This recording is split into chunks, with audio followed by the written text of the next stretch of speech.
Hey guys, it's Chelsea Messenger with Picks and Parlays. We're talking SEC football. That's right, some college football action to look at. Now through the end of Monday Night Football, we've got a promo code for 20% off the entire site of picksandparlays.net. Use the code FALL, F-A-L-L. Ole Miss at Kentucky. The Wildcats are favorites at home, -6.5. The total is 62. Ole Miss had 613 yards of offense in their first game, but still lost 51-35 against number 3 Florida. Kentucky lost 29-13 in a hard-fought loss to Auburn. So both teams coming off a loss, but something's got to give here in the second game of the season. We've got Chip Chirimbes joining us to talk this SEC matchup. Chip, what stands out to you when you see these two teams on paper? Well, Chelsea, I think one of the storylines here, of course, is this is Lane Kiffin with his fifth head coaching job. Like you had mentioned, 613 yards on offense. But what you didn't mention is that Florida had 642 yards of their own. And this was a high-scoring game where both sides were moving the ball at will. They passed the ball like crazy.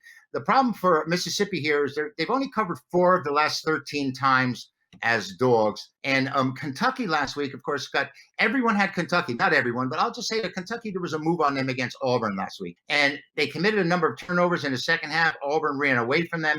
And they actually outgained the Tigers 384-324. And that's a significant amount against a team like Auburn, and to get beat the way they did. Their 3 turnovers, like I mentioned, did them in. Their quarterback, Terry Wilson, was great. He was 24 of 37, 240 yards. And, this Kentucky team has covered 8 of their last 9 at home, Chelsea. And there's some bad numbers on the Mississippi side where they're 1-10 after losing by 10 points or more. So this is a tough matchup. I lean toward Kentucky here. I think they had a good game against Auburn, but didn't wins, of course. And Mississippi looks like they're vulnerable on defense. Yeah, vulnerable, if you want to put it lightly. I think I'm going to be on the over in this one. I like Kentucky as well. I think they're much better than people probably think, especially with Terry Wilson as their quarterback. But I like the over 62 here because, Lane Kiffin is an offensive prodigy. His offenses are always good, including last week, 613 yards of offense against a really good Florida team. Obviously, they gave up a lot of yards, over 640 yards that their defense gave up. And Ole Miss is a team that was 4-8 last season with only 2 SEC wins. And they gave up 28 points or more in 5 games last season. And they return a lot of those guys from that defense. So what does that say to me? It says I'm going to see a lot of points in this one. And I think Kentucky, they only scored 13 points against Auburn, but that's a good defense. It's not as good as a defense as Auburn normally has.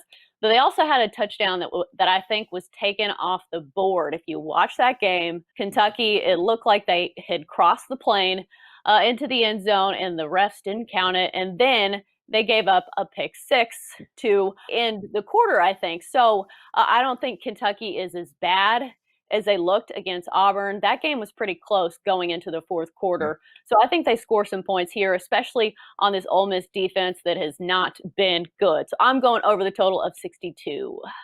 Chelsea, I like your side, and there's another good reason. I have to give this Lane Kiffin credit. One of the best offensive teams in the country over the last few years has been Central Florida. Well, he stole their offensive coordinator, and how he's now leading the Rebel attack. So Mississippi, I think, is going to be a high-scoring team. Even after giving up 640 yards, like you said, they did put up 613. So going over probably is the way to go with this game. I'm hoping so, because that's where my money's at.